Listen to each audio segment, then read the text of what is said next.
Support for your public radio station comes from our members and from Mary Cariola Center, providing education and life skills solutions designed to empower individuals and the families of those with complex disabilities. Mary Cariola Center, transforming lives of people with disabilities. More at marycariola.org. From WXXI News, I'm Matt DeTurk, Artistic Director at the Little Theater, filling in today for Evan Dawson, and this is Connections.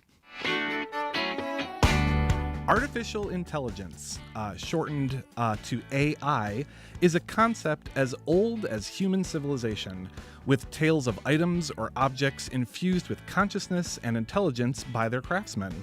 The term really took hold in the 1950s as related to more modern computing, and if you've used any internet-enabled device for the last year, our smartphone-centered lives are now filled with the term.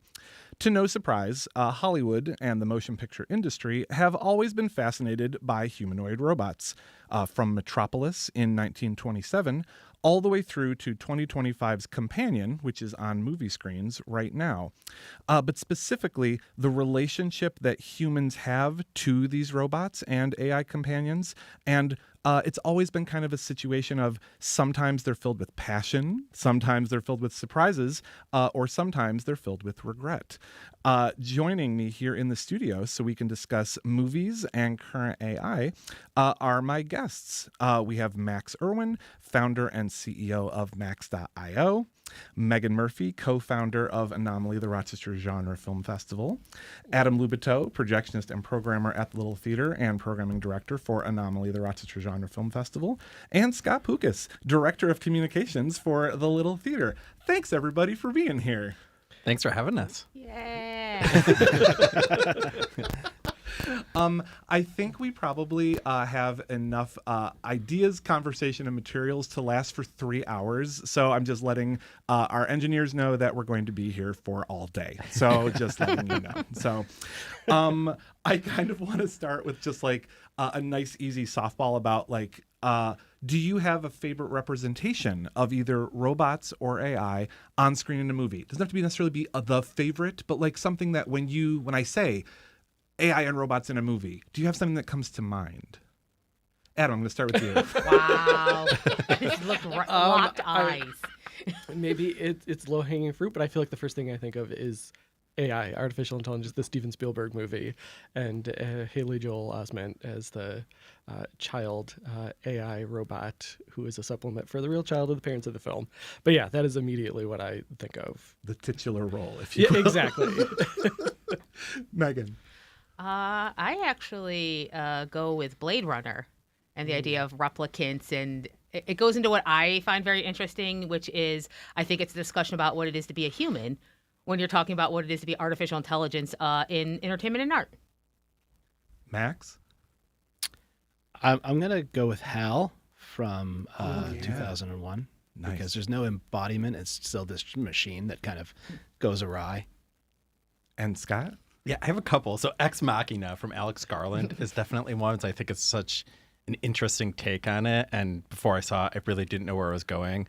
Anyone with robots, too. I love The Matrix. I think that's in there. And one that I like the portrayal that's kind of a silly, goofy summer movie is I, Robot, the early 2000s Will Smith movie based on, I believe, an Isaac Asimov story. Nice. I will say, if you have questions for our guests as we go along through this program, feel free to call in 844-295-TALK. Or if you're in Rochester, the number is 585-263-9994. You can email the show at connections@wxxi.org, or you can also leave comments on our YouTube, where also you can find this program. What do you guys think captures the imagination? Like, and that's the fact as we're doing like Hollywood and movies and Max, you work within AI. What do you think captures like people's imagination about this? Meg, I'm going to start with you. Oh, fantastic. Well, I think there's actually a couple branchings of what it is, because I think there's definitely the fear-based one, which like starting from Frankenstein and earlier, the idea of like, what if humans create a thing and then you lose control? That's fear. It's also a little religious based. Like, do you become God? And is this what God feels like? So I think that's one. I think then, as I mentioned before, there's one that's what it means to be human. Robots and AI as a metaphor for at what point does a consciousness become its own thing? The intelligence in artificial intelligence. I think it's a interesting way to explore that topic. Scott, do you have a thought? Yeah, I think what captures the imagination. So it's sci-fi, but it's also speculative fiction. It's something that could happen. So we're looking toward the future and what kind of horrors could happen. And it's interesting to look. Even the movies we all listed were from several different eras. So we had like 1960s and 2001: A Space Odyssey. You mentioned Companion, which just came out like a few weeks ago. So it's really interesting to see how that has evolved over the years and how writers and people have looked at this usually in a movie like that, and movies will be a threat. The AI will be something that is the characters have to work against, or something that is a threat toward humanity. But I think just anything like that with ideas and stuff that is based a little in reality, I think is just so intriguing. Yeah. Speaking of like the reality aspect, like Max, so you work within AI on a daily basis. You have a very different perspective on this than the rest of us. And by that, I mean, I think that you can actually give the rest of us some perspective on it as someone who's actually dealing with it. Can you talk a little bit about like your work? Yeah, my work with artificial intelligence, I started working with AI, various greatness of AI from, I'd say 2011, but really more seriously in 2015 when I started working with natural language processing, is a field of artificial intelligence. And I build tools, and I call AI a tool. I build tools to help people learn and find things in a lot of text content. If you're an enterprise and you have a million documents, it's hard to like get answers out of those things. So that's the type of thing that I work with. I don't work in the researchy realm of like, how can we make a copy of ourselves to go off and do all of these interesting things. I mean, I philosophize about that. I know how these things work, and I do personal research on how all of these models, AI models, work and what they're doing. But that's not my primary field of focus. Cool. Does that, like, in effect then influence kind of when you're watching a movie, which is like deeply science fiction-y in that case, like in terms of, do you end up being like, oh, that's not realistic, or oh man, that scares me too, or I don't know, like how does that affect you? Yeah, it goes back before even when I was working with AI, when just being, in tech and in software, you see some hacker on some movie and they're doing this thing and it's like, it doesn't make any sense. So that just, there's this whole, the suspension of belief, like you can do all kinds of things in movies that just don't have any boundaries in reality or ties to reality. So I think, there's a lot of that. And I do try to take note of situations where they try to get it right. Because, nerds and technical people, we try to do that in our field. It's like, hey, they used that tool correctly. I'm also I was a chess geek as a kid, and so when I see people playing chess on screen and it's totally wrong, I get so frustrated and I can't watch the rest of it. So it's the same. Okay. So can I actually? So are there like movies or representations of AI that you think do the topic justice? You're like, yeah, that seems plausible, or that's grounded in some sense of reality. I'm just curious. Yeah, I like the ones that, like I called out, HAL from 2001, because it's software, it's a tool, and it goes wrong. Like it has like this thing that's happening, and it can go wrong in a very interesting way, and a plausible way. And outside of movies, I'd say my favorite portrayal is actually like Futurama. If you watch the Futurama series at all, because it's like it's set in the future, but like a very buggy future where things like go wrong all the time. And I think that's kind of the world that we live in. It's like, yeah, you can use ChatGPT to like get answers, but it's not always right. Like, and it goes wonky and weird, strange ways. And I think that's kind of the future that we're forming for ourselves, where things are just going to break. How we deal with that is an interesting question. Oh, sorry. Meg, do you feel like in that case, like we're talking about like what is like futuristic and then what is realistic, and you as like a local artist in that case, not even getting into the generative things Right. yet, we'll get into that later, but like do you feel like having seen so many movies and then also working with like technology things, do you also feel that sense of like suspension of disbelief at any point? Well, I think what interests me a lot, and I think this is a connection both in like fear-based stories and what it means to be human stories, is the humans at the core of it. Technology reflects the human, their fears, their desires, their just base competence. Like we see something like in the Stepford Wives, where it is like dark wants of control that has caused this. Something like Megan, where it's basically, I don't want to deal with my niece. I'll just give her to this robot. Though, as a fellow Megan, I'm on Megan's side. But something like, say, AI, which is trying to deal with grief. But again, like humans themselves still haven't learned how to, like, we can't deal with it perfectly. So I'm fascinated by a story like, oh, I'll just make a system that'll deal with it for me. I'll just make like a fake son. And then all the problems. And this poor like kid, because we're talking about artificial intelligence. I think in AI, the idea of becoming a real boy, like, he's basically human. Like, what's the definition of human when you can feel pain and suffering? And that's all humans did that because humans haven't dealt with their stuff. And until we deal with our stuff, tech's going to reflect that. And that includes artificial intelligence. We are imperfect creators and there will be imperfect creations. And we have to take responsibility for it, Victor Frankenstein. Just comes right back around. Or we get a Westworld situation, which, maybe we all deserve it then. I think what you're saying though about like taking responsibility, but also that sense of like, I was interested in doing a little bit of like, research into like where AI came from and everything, because I had no idea. But I thought like, yeah, like something like AI deals with so many themes. Sorry, Spielberg's AI deals with so many themes of Pinocchio, which again is literally a woodworker carving out of wood, literally, and then something that is not human trying to become real. And I was like, oh yeah, we've been dealing with this concept for a very, very, very long time, which I thought was really interesting. Scott, you are a huge fan of The Matrix, which also deals with a lot of like machine pieces in that case. Is that something from like a marketing / film fan perspective that you also kind of like are intrigued by, brings you into it, or are you constantly like, no, that's not going to work? Like, that's not, my suspension of disbelief is gone.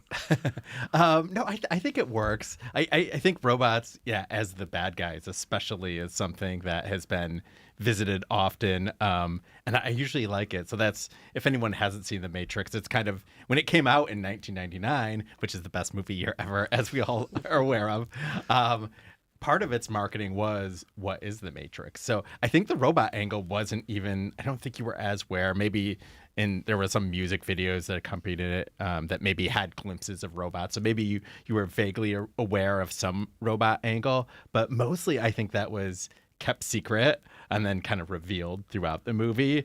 But yeah, I always think that works well. And even so, that came out in 1999, which wasn't that far removed from the Terminator movies, which are very interesting. The first one, of course, with Arnold Schwarzenegger, where the Terminator is the main robot, that's the bad guy, that's the villain.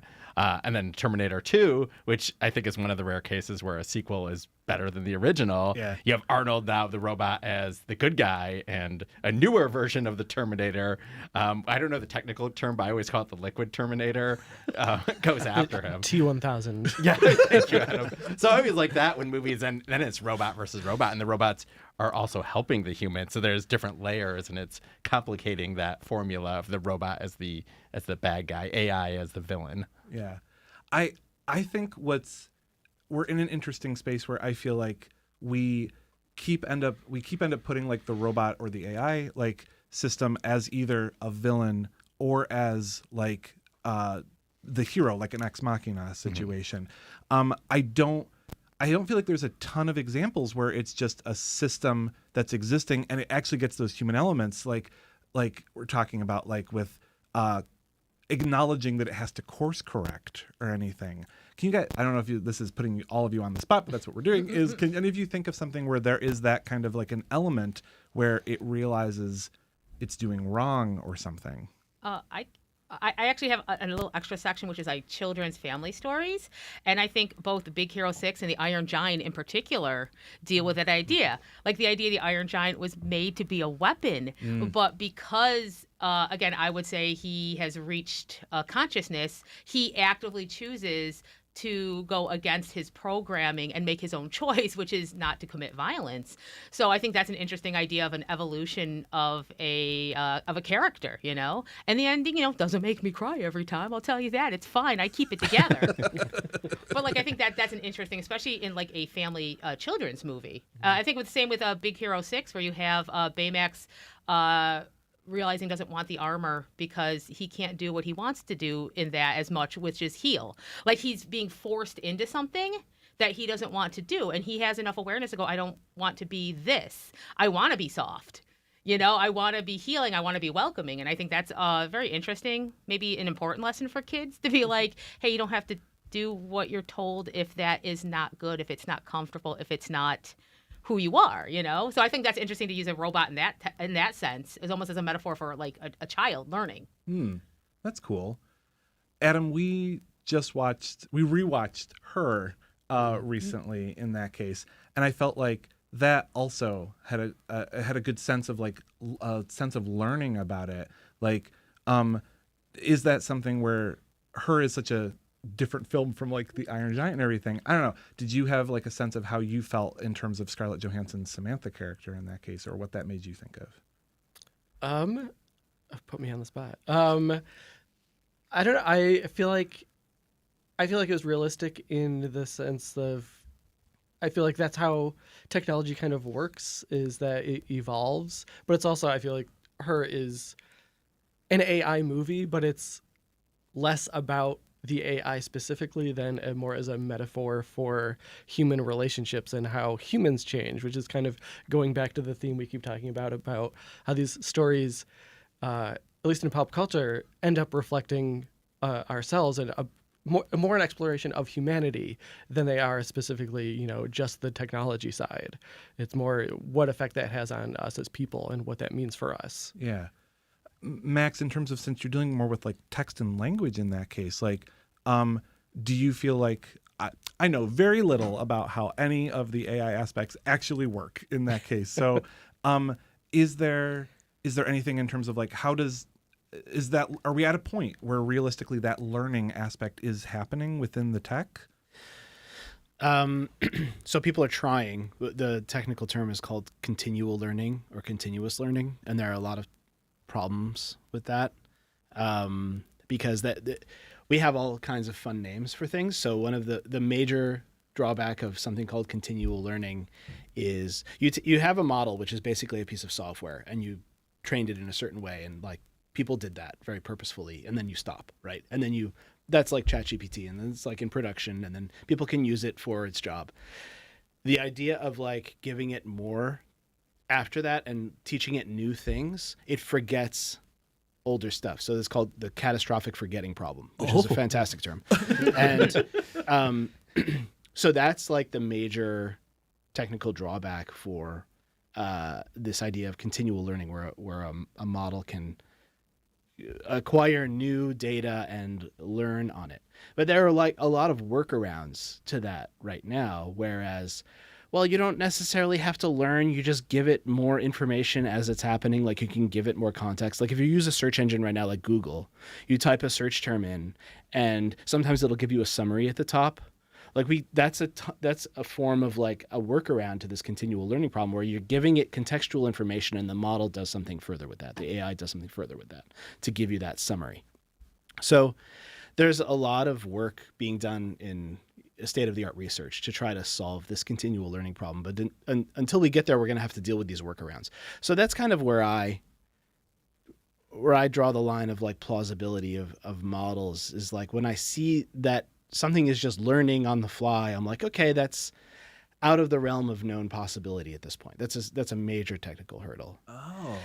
And I'll jump back to what Megan said before, and I think it's worth pointing out the way that I delineate what I think is maybe a plausibility sense is giving human qualities to technology in terms of like this idea of want. Like, the Baymax wanted to do these other things. So that's like a very human thing. We have hormones and emotions and all kinds of stuff that machines don't have.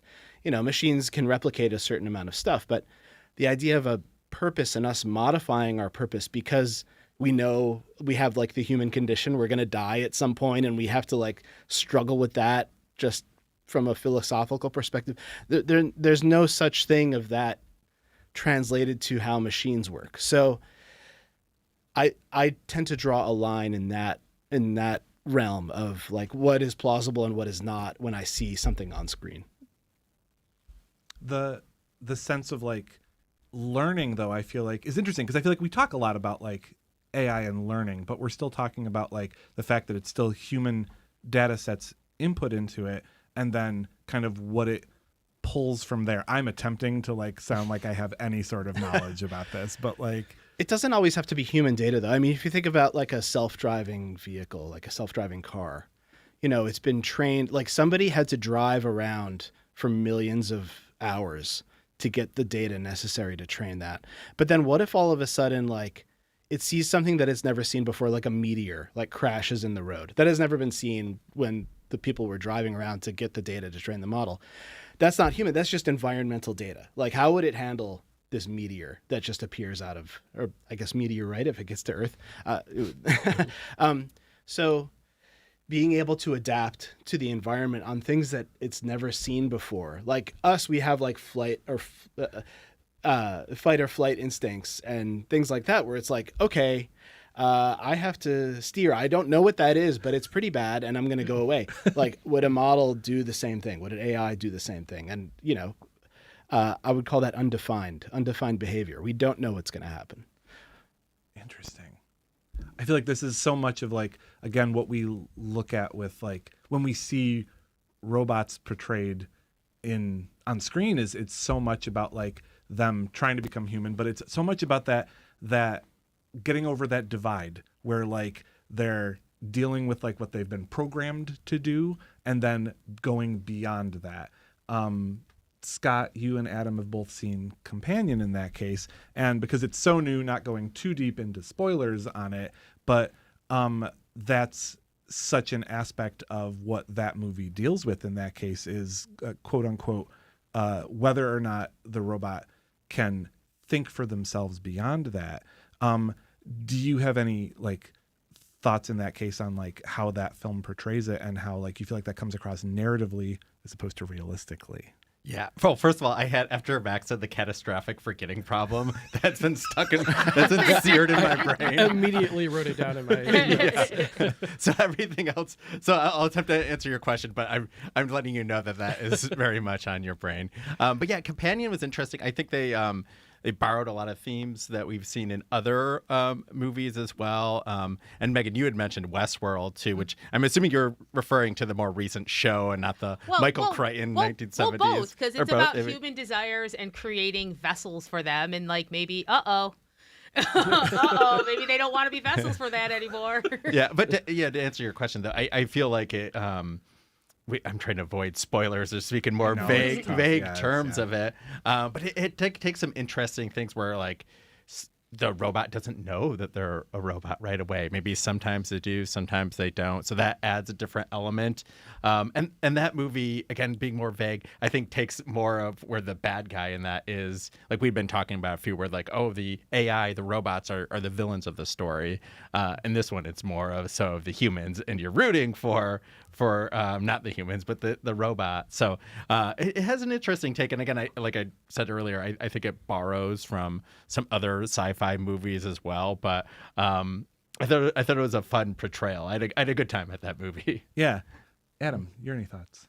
Yeah, I agree with what Scott said. I feel like it's a story that is definitely the sympathies of the film definitely lie with the AI over the humans, which is I think in itself interesting, in that it comes back to the flaws of humanity.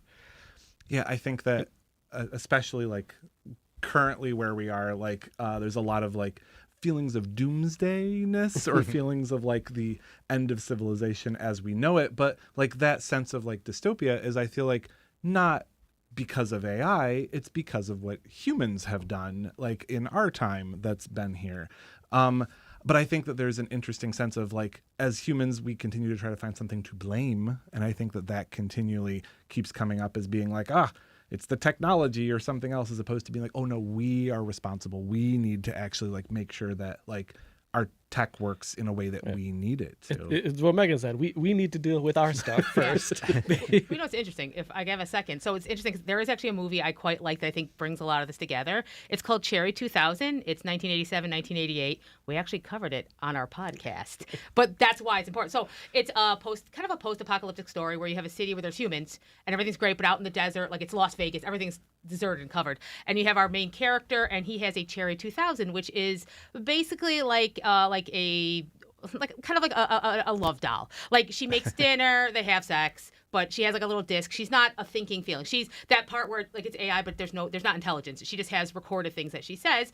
Her body gets destroyed, and he has to go find one out in the desert. He hires a tracker, which is Melanie Griffith, one of her first roles, and you start having a story about a guy learning to deal with an actual human being as they face all these dangers out in a blasted world because humans did stupid stuff. You know, it's dealing with like, oh hey, maybe I can deal with a real person, because by the end he's trying to find this perfect package for this little disc. Cherry's a disc, but he's so focused on this repeated, like it gives him exactly what he wants. She gives him exactly what he wants, and maybe he needs more.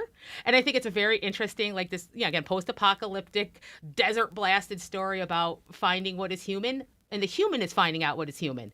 He's figuring out, oh, maybe I've lost a lot of stuff because I've just put myself in a little box because the world's destroyed. I have a crappy job, and I can just be given what I think I want instead of what I need, which is the sassy tracker who's so cool and she's so amazing and she's got this bright red hair.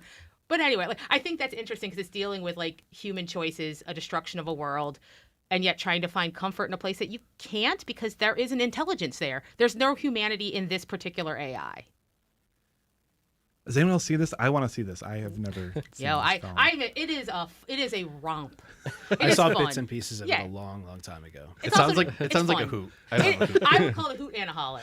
Oh, hoot and a holler. And a holler. Oh, I mean, some of those themes, Companion has similar ones. Although Companion doesn't sound like the same movie at all.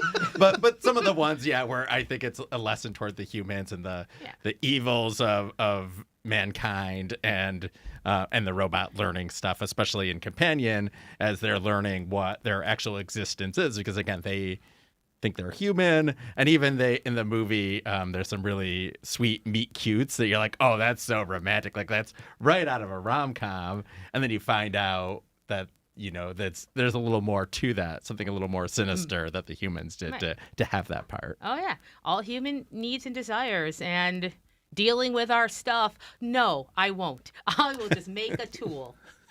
The tool ain't gonna help if you're not together. Basically, therapy, everybody. We need a couple centuries of therapy, and then maybe we could create something that won't destroy us, and we won't deserve it. I keep coming back to this, and yet I feel like that's a lot of these stories is you get what you put out into the world. Mm-hmm. You know, like what are your intentions? And they will come back to you threefold, one way or another. We're going to take a short break, and then when we come back, we'll have more with our guests, Max Irwin, Megan Murphy, Adam Lubito, and Scott Pukas talking about movies and AI. Support for your public radio station comes from our members and from Great Thai Consulting, providing management consulting services to help support not-for-profit organizations. Services include C-suite staffing support, executive coaching, and business and fund development. More at greatthaiconsulting.com. This is Connections. I'm Matt DeTurk, sitting in for Evan Dawson, and we are discussing AI, its portrayal in Hollywood, and why we want to love robots so much. I am joined here in the studio with Max Irwin, Megan Murphy, Adam Lubito, and Scott Pukas. So what I want to kind of like transition us into talking a little bit now is about finding like where that balance is between like how we think about AI in movies and then how kind of it's realistically being portrayed at the moment, and kind of like where some of those challenges are.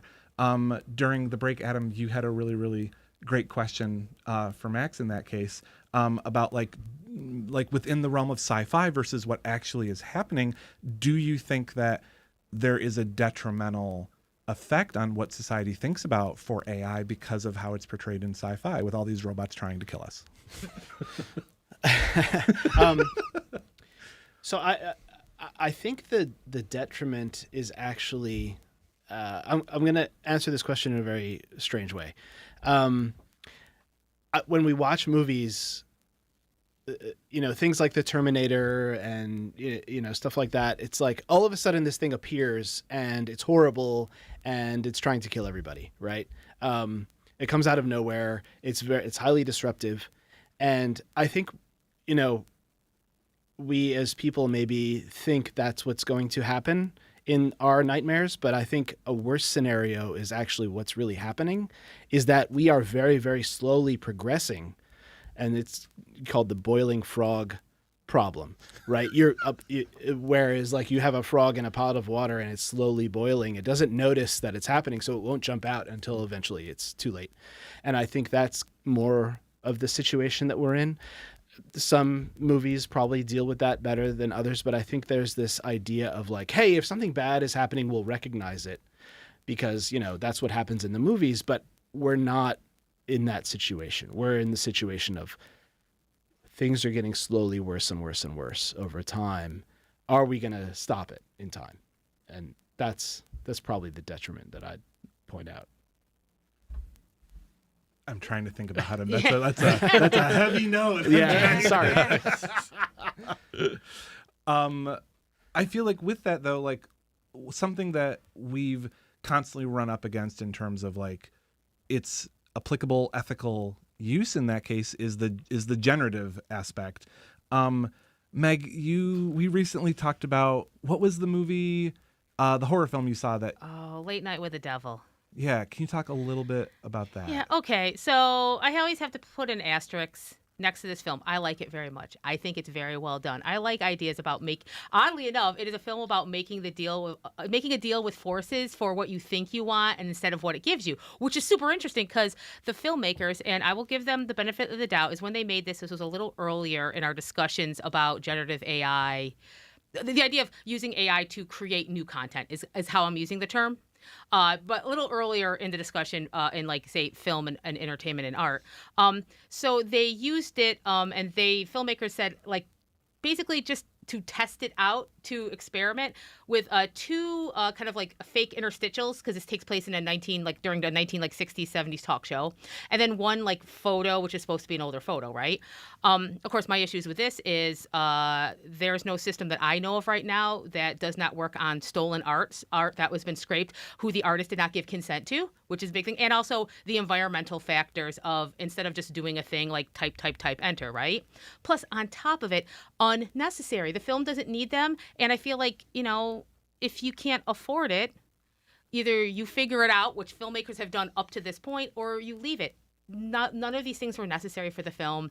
If I feel just it takes me out every time I get angry because it's not necessary, and I'm worried about like that going on, that continuing this idea of like, well, I want it and I'll just get it even though the cost, and that it's built on stolen work. You're a creator and you're fine with that. I don't know. I just, on top, it's just the creativity. I mentioned Spielberg and Jaws, and I said, what if he could have just fixed Bruce with like, make shark attack look cool, enter, right? And I'm like, we wouldn't have gotten Jaws, which is more effective because we don't see the creature for most of it. I don't know. So it's all mixed up in that. But in the end, I just feel like, people are aware now of where it comes from. And unless your system, you can guarantee, is only trained on stuff that people consented to, I can never be okay with it.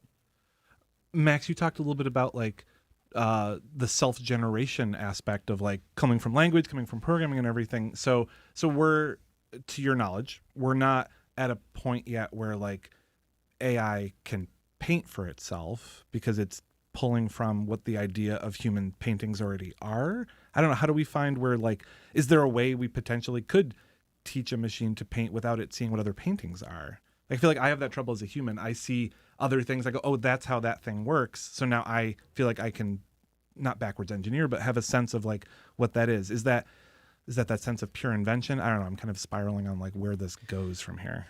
Yeah.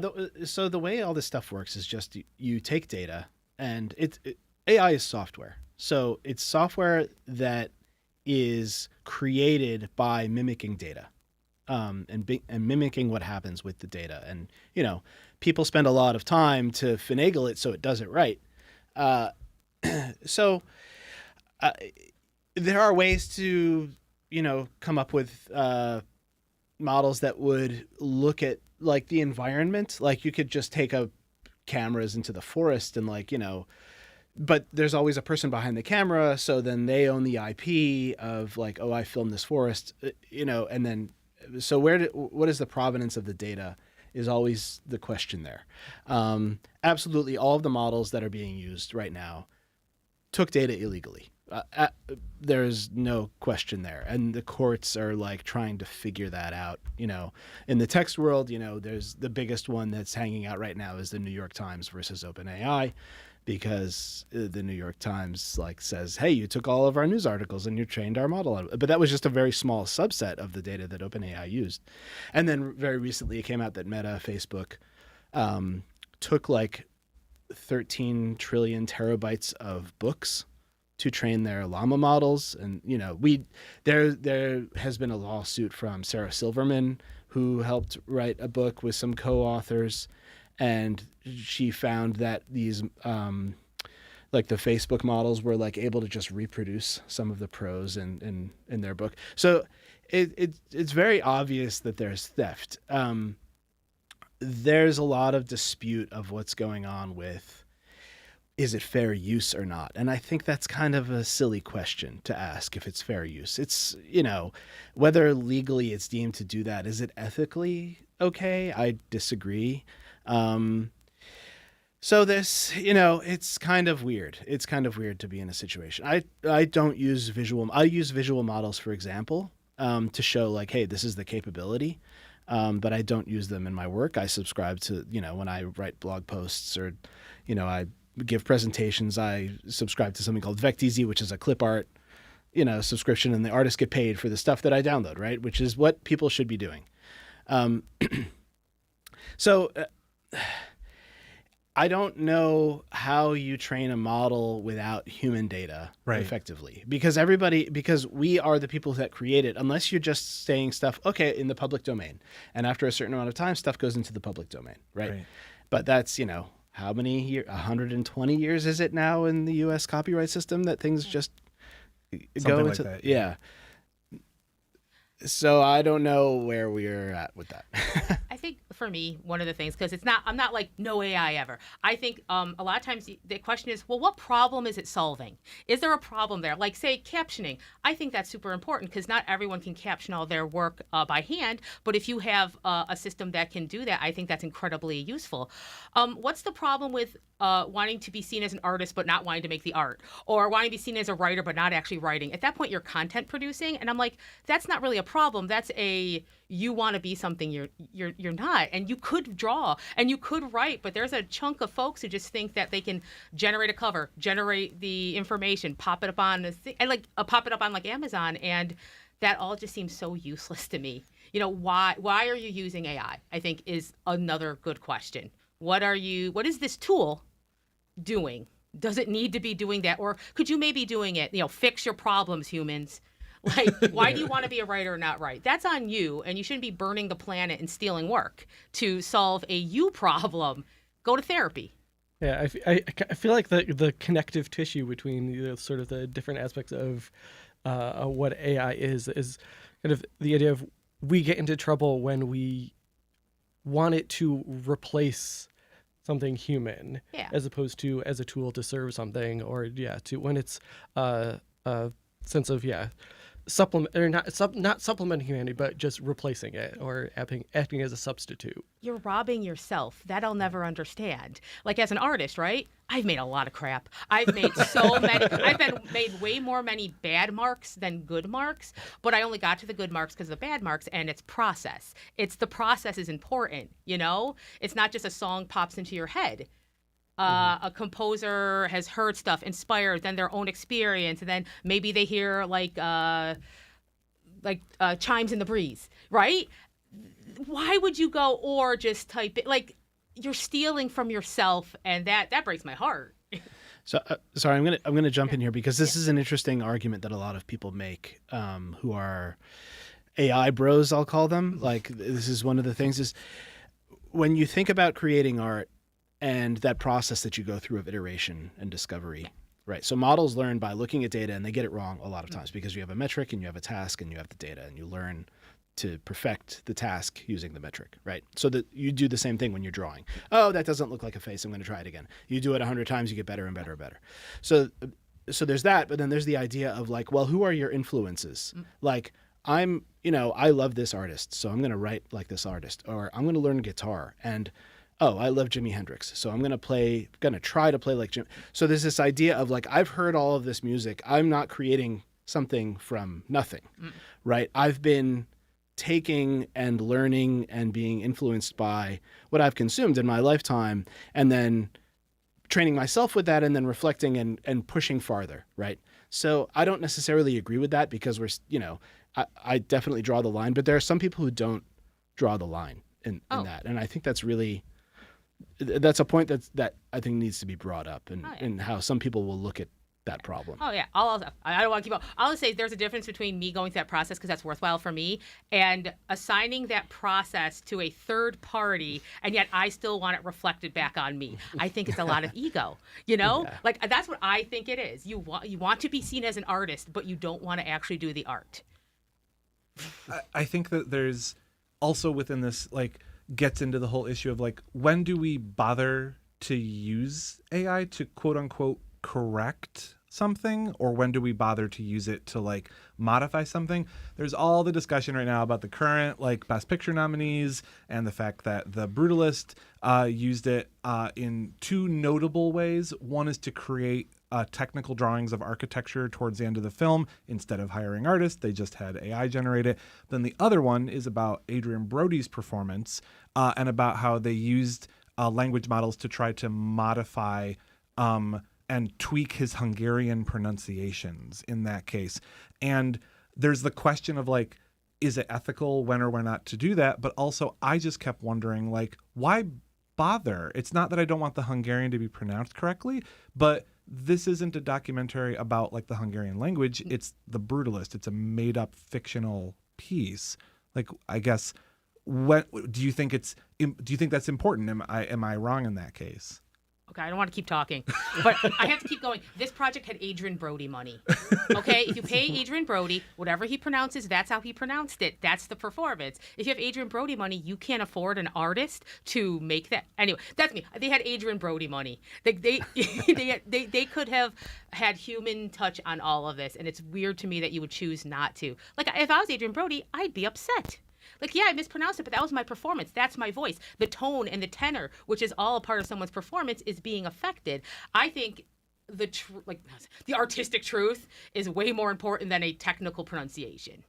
I do think that technology has been used before. As I know, Bohemian Rhapsody did that with, so that's the Queen biopic from a few years ago with Rami Malek, and they used that to imitate Freddie Mercury's voice singing, because obviously you're not going to get, no actor is going to be able to sound like Freddie Mercury. You just can't. So I think that's been used before. I think what The Brutalist bothered me more than the accent was for the buildings and the artistic work.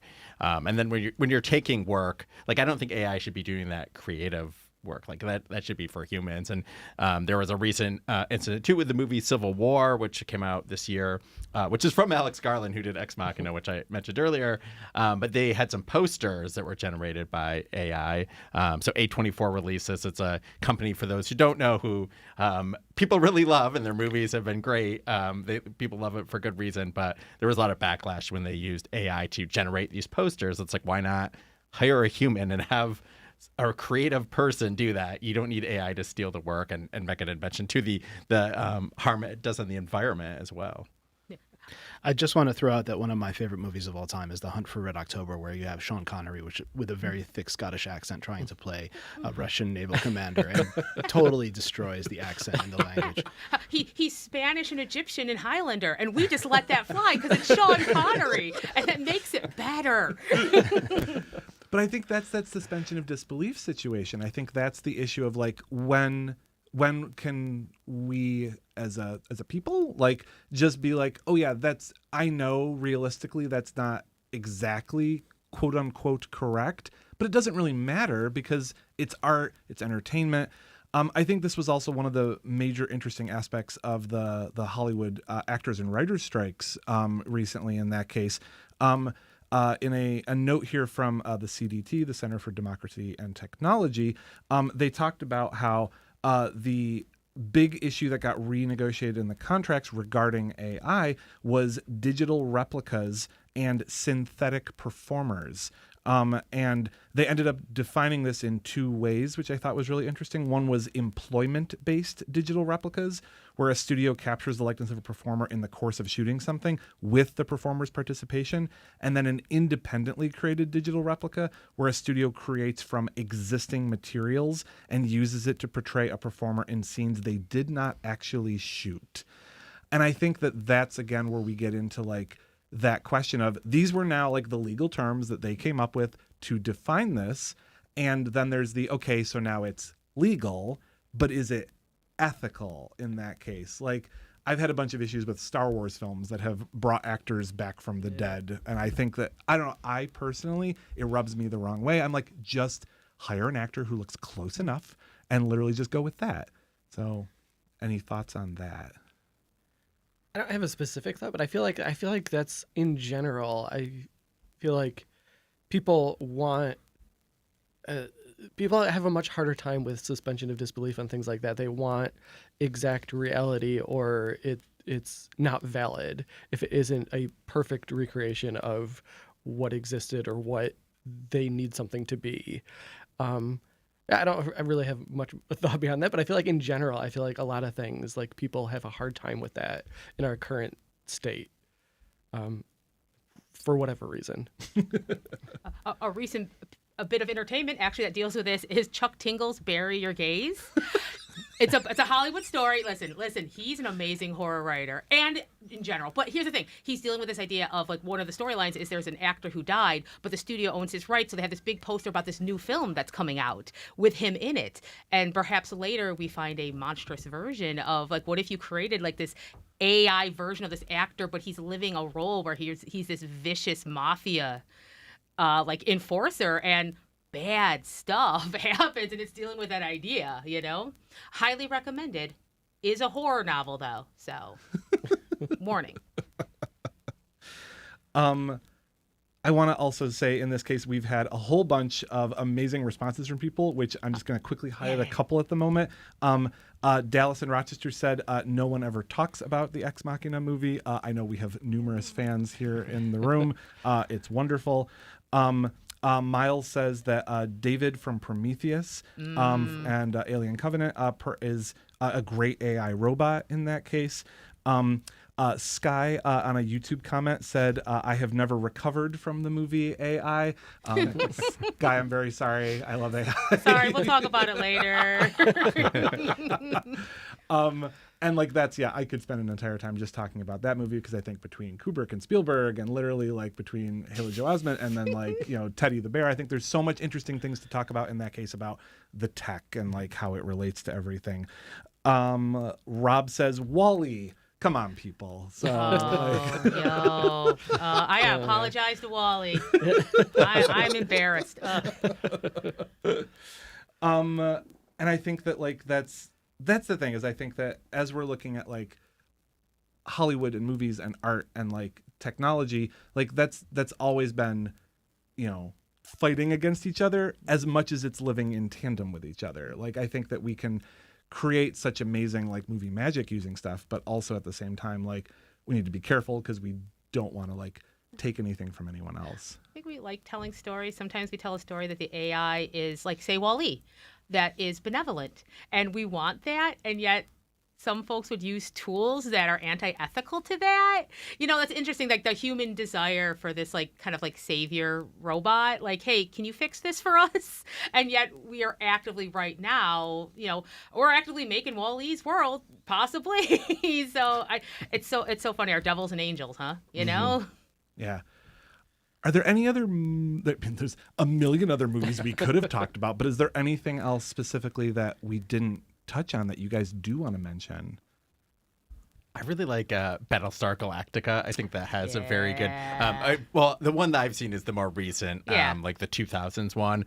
And the bad guys in that are Cylons, which are robots. They're fighting the humans. They're looking for Earth. And the Cylons look like humans, so you don't know who to trust. Like, who is the bad guy? I think that was one of my favorite portrayals. Adam, anything? Oh, come back to me. I have one, actually. This is TV. I apologize. Well, one, I'm just going to say Data from Next Generation, but I can't get started. There's a lot going on there. But actually, what I'd love to talk, there's an episode of The Twilight Zone called I Sing the Body of Electric from 1962, and it's a story written by Ray Bradbury, and it's about basically an electric grandma. This family, these 3 kids and a dad, the mom dies, and in this world, you can go and get an electric grandma to look after the kids. And the 2 youngest love her instantly, and the oldest takes her some time because this is not my mom. But when the grandma gets hit by a car and lives, all of a sudden she's like, you can't go away. So that's an interesting problem, a thing that we can't fix as humans. And then when they go to college, she's going to be retired, and like she's going to go live as a consciousness with other grandmas. And I think that's what we want, right? Electric grandmas. Absolutely. I'm being told that we can't stay in the booth the rest of the day and talk about this, so I have to wrap up. But thank you so much to my guests, Max Irwin, Megan Murphy, Adam Lubito, and Scott Pukas for being here. Again, we could have gone on for hours. Thank you so much to the underwriters, supporters, listeners, and the team here at Connections. Thank you so much, everybody, for listening.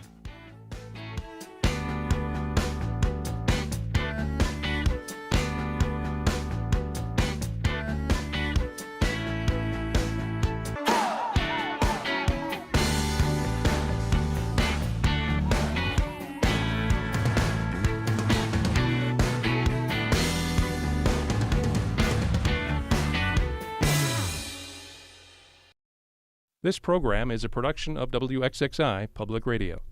The views expressed do not necessarily represent those of this station, its staff, management, or underwriters.